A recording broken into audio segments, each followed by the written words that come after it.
윤석열의 탄핵, 이재명의 독주. 이제는 두 악의 축을 함께 청산할 때다. 윤석열 전 대통령의 탄핵은 끝이 아니라 시작입니다.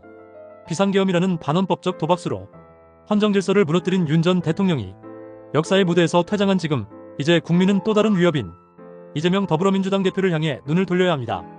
윤석열과 이재명의 적대적 공생은 종말을 맞았고, 조기 대선을 통해 대한민국은 이 두 악의 축을 동시에 청산할 수 있는 중대한 기회를 맞았습니다. 지금이 바로 대한민국을 정상국가로 되돌릴 수 있는 마지막 찬스입니다. 2025년 4월 4일 헌법재판소는 전원일치로 윤석열 전 대통령의 파면을 결정했습니다. 정치권은 이 결정을 두고 극명하게 엇갈린 반응을 보였습니다. 국민의힘은 침통한 분위기 속에 책임을 통감하며 국민께 고개를 숙였고, 더불어민주당은 환호하며 진짜 대한민국의 시작이라며 승리를 자축했습니다. 하지만 과연 이것이 진짜 민주주의의 승리일까요?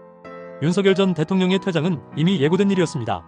집권 후반기 내내 이어졌던 독선적 국정운영, 김건희 리스크에 대한 무대응, 국민과 괴리된 정책 추진, 특히 의대 증원 문제를 강행하다 총선 참패를 자초했던 무책임함까지, 여기에 결정타가 된 비상계엄령 선포는 더 이상 지지층조차 감싸줄 수 없는 위험한 도박이었습니다. 국민의힘 권영세 비대위원장이 밝혔듯 집권당으로서의 역할을 다하지 못한 책임도 무겁습니다. 대통령의 오만과 독단을 견제하지 못하고 내부 쇄신은커녕 윤심 정치에 매몰되어 대중과의 소통마저 단절된 결과가 바로 이번 헌정 사상 두 번째 대통령 파면입니다. 그러나 진정한 문제는 지금부터입니다. 윤석열 전 대통령의 탄핵으로 생긴 권력 공백은 조기 대선이라는 정치적 격동기로 이어집니다. 그리고 그 선두에 선 인물은 바로 또 다른 악의 축, 이재명 대표입니다. 이재명 대표는 이번 탄핵을 민주공화국의 위대한 승리라며 자신이 민주주의를 회복한 주역인 양 포장했습니다. 그러나 우리는 잊지 말아야 합니다. 이재명 또한 현재 진행형의 사법 리스크를 안고 있는 전과 사범이며 수차례 공직선거법 위반과 각종 의혹에서 벗어나지 못한 인물입니다. 그는 윤석열 대통령의 독주와 위기를 이용해 자신을 정의의 대변자로 연출해왔지만 이 역시 가면일 뿐입니다. 윤석열과 이재명은 서로를 공격함으로써 각자의 지지층을 결집시키며 적대적 공생관계를 유지해왔습니다. 윤석열이 강경 보수의 아이콘으로 군림하는 동안 이재명은 문재인 정부의 실패와 탈중도에 대한 반사이익으로 자신의 입지를 강화했습니다. 이 구조 속에서 국민은 극단과 혐오의 정치에 끌려다녔고, 국가의 미래는 정체되었습니다. 이제 윤석열이 정치 무대에서 퇴장한 이상 이재명에게 면죄부를 줄 이유는 전혀 없습니다. 오히려 그에게도 같은 수준의 책임과 검증이 요구되어야 합니다. 국민은 다시 한번 전과 사범이 대통령이 되는 나라라는 비극적 현실을 막기 위한 선택을 해야 합니다. 조기 대선을 앞두고 중도 보수 세력은 지금 무엇을 해야 할까요? 첫째, 반성입니다.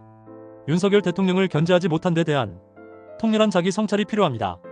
탄핵이라는 헌정사에 큰 충격을 겪었지만 이를 정치보복으로 치환하거나 감성적 대응으로 흐르면 또 다른 실패를 초래할 것입니다.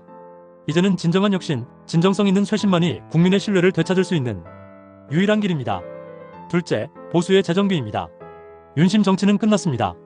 진정성 있는 정책, 실용적 접근, 그리고 국민과 소통할 수 있는 새로운 리더십이 절실합니다. 무조건적인 충성 경쟁이 아니라 실력과 도덕성을 겸비한 인물이 나서야 합니다.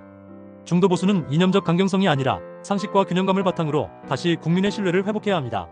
셋째, 이재명 견제입니다. 조기 대선 국면에서 이재명 대표가 유력 주자로 나설 경우 단순한 정권 교체가 아닌 또 다른 정권의 도덕적 파산이 예고된 것입니다. 대장동, 백현동, 성남FC 등 그를 둘러싼 수많은 의혹은 아직 법적으로 마무리되지 않았고, 이 대표 스스로도 여전히 진실을 명확히 밝히지 못하고 있습니다. 이번 조기 대선은 단순한 권력 다툼이 아니라 대한민국이 도덕과 정의를 되찾느냐의 기로에 서 있는 싸움이 될 것입니다. 윤석열 대통령은 끝까지 자신의 실책을 인정하지 않았습니다.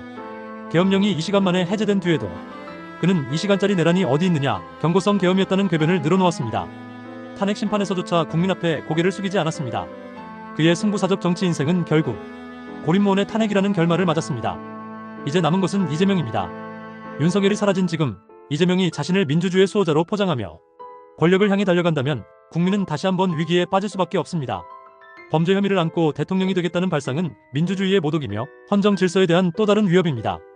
윤석열의 탄핵은 이재명의 정권 찬탈로 이어져선 안 됩니다.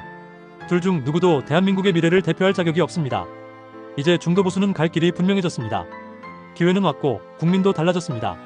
다시는 거짓과 선동, 무능과 오만이 대한민국을 지배하지 않도록 진짜 실력과 책임을 가진 지도자가 나서야 합니다. 이번 조기 대선은 단순한 정권 교체가 아니라 대한민국의 재탄생을 위한 역사적 기회입니다. 이제는 국민이 나설 차례입니다.